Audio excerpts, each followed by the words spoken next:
Hello and welcome to the MEC Leading Edge podcast series, COVID-19 edition. I'm Captain James Belton, and this podcast will be just a reading of the negotiations update for March 28, 2020. Voluntary Enhanced Leave and Line Options Letter of Agreement. Additional information and frequently asked questions are to follow. The Voluntary Enhanced Leaves and Line Options Letter of Agreement was unanimously passed by the MEC on Friday. We wanted to explain the rationale behind the LOA's structure and respond to pilots' questions. In traditional negotiation, generally speaking, our objective is to maximize pilot pay while minimizing pilot work. However, in the current environment, the objective is different. We want to provide pilots as many options as possible while mitigating any involuntary impact on the entire pilot group. Rather than take a paternalistic approach, we've opted to empower each individual pilot to decide if a program offered by the company fits their individual circumstances. The MEC at another carrier has taken a different tack. They set specific standards for these offers. The trouble with the strategy is that the agreed-upon program is too costly to the company. It will offer fewer pilots the option to participate. That other carrier has surplus reduction lines at 55 hours, which seems great. Unfortunately, their company has elected to not offer any of these for May or June bid periods. We had approximately 3,800 pilots awarded 1-month 50-hour SRLs for April, which seems like a better outcome. American is also in a different position than we are. They have already identified 2 fleets that they will be permanently parking, and they are reducing another fleet.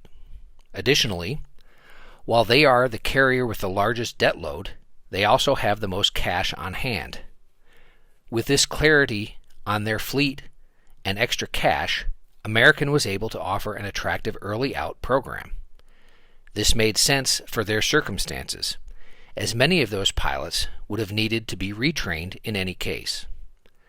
The purpose of an SRL is to lower short-term cost in a category that is overstaffed for its flying. SRLs lower cost and can delay the company from reducing headcount and bumping pilots. Based on the scheduled May flying, we are approximately 7,000 to 8,000 pilots overstaffed. We don't know when the flying will recover and at what levels it will start to recover. Keeping pilots in their current seats is better for pilots and provides the company better ability to ramp up when demand recovers. If the company realizes enough savings from these voluntary programs, it incentivizes them to keep pilots in their current seats for a longer period while we all get a better sense of what the recovery looks like. ALPA's goal is to try to prevent the company from overreacting based on today's outlook. The structure of the LOA encourages the company to offer as many of these options as their staffing needs allow and see if they get enough subscribers. If there are insufficient volunteers, that sends a market signal to them that the offers are too low and they need to sweeten the offer. Said another way, we are allowing the company and the individual pilot market to decide what offers are desirable, rather than taking a one-size-fits-all approach and deciding on the pilot's behalf what is desirable, either the free market as opposed to central planning. Now we'd like to move on to some frequently asked questions. The first question: why did ALPA structure the ECOLAs and ESRLs generally, rather than setting a firm minimum? We are choosing to allow the pilot market to decide. The company makes more offers at a price they can afford, and pilots are free to accept them or not. Additionally, Delta set a specific value for SRLs, which has resulted in Delta management announcing that 0 SRLs will be offered for May and June. Next question: why did ALPA agree to offer new long-term ECOLAs and ESRLs? ECOLAs must provide at least the benefits provided in Section 12C. The goal of ECOLAs is to offer additional incentives to take the leaves, which can also be of longer duration than Section 12 COLAs allow. ESRLs will be developed in conjunction with and approved by the System Schedule Committee. which could have different lengths, amounts of pay, or timing of the pay. These offers, if accepted, provide cost savings to the company that are intended to reduce or slow down the need for surpluses now and furloughs after September 30th. Question 3. American Airlines got an early out retirement that pays 50 hours until separation. Why didn't we pursue that? With a single structure for early outs, we felt that fewer would be offered and fewer pilots would accept them. American had also already announced that it would be parking 2 fleets and reducing its entire fleet by a third, allowing it to target those pilots with these programs. The System Schedule Committee is already engaged with management to develop early out ESRLs, and we will release more details as soon as possible. Our structure allows the company to offer more early out SRLs, since our structure allows more flexibility and creativity. As the company firms up their future plans, we will pursue additional opportunities targeting those pilots. Question 4. How does a pilot taking an early out affect the rest of the pilot group? Contrary to popular belief, there is not a direct relationship between a pilot retiring early and a furlough being avoided at the bottom of the seniority list. Management's purpose on furloughing pilots is to save money. Based on American's program, if you only save 15 to 20 hours per early out pilot, it takes approximately 3 or 4 of those pilots to offset the cost of keeping an additional full-time pilot on the property. Question 5. Will the company ever offer regular SRLs again? Why would we let the company offer anything that is of less value than the current SRLs?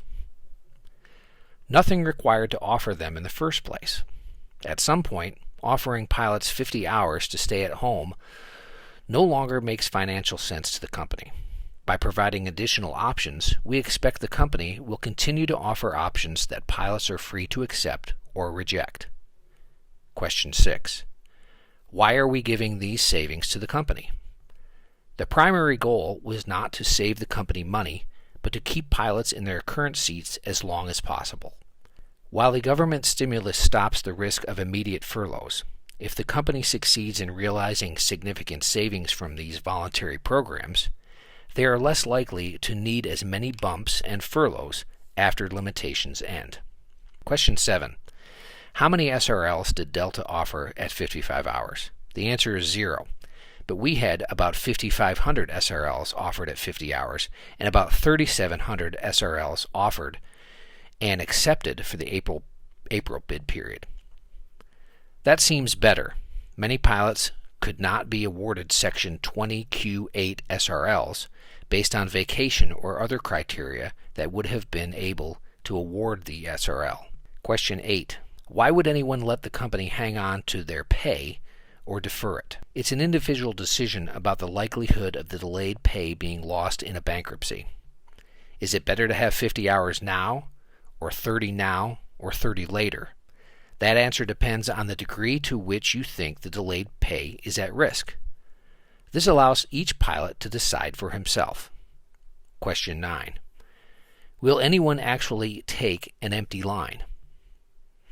The answer is a pilot with 2 weeks of vacation might decide that starting at 45 hours and 30 minutes of pay and building the balance of the month as they choose is more attractive than commuting to reserve 9 days for 36 hours of guarantee. They possibly won't take the empty line, but it certainly doesn't hurt to offer. If the alternative is commuting to 18 days of reserve to sit short call and field standby, some pilots may prefer to take their chances with trip trading. Question 10. I'm a line holder for April, and I want to have an empty line. Can I still be awarded one? Due to the current overstaffing, as a line holder, you should be able to drop all of your trips and become functionally an empty line holder. Furthermore, it is in the company's best interest, when we are going to be so overstaffed on reserves, that they should allow more trips to drop into open time. And we have been told that that is their intent for April. We certainly hope that this podcast has been informative. We here at the MEC Com team are committed to keeping our pilots well informed. Without the resources of our office in Rosemont, we are doing our level best to bring the message of the MEC and its leaders to you.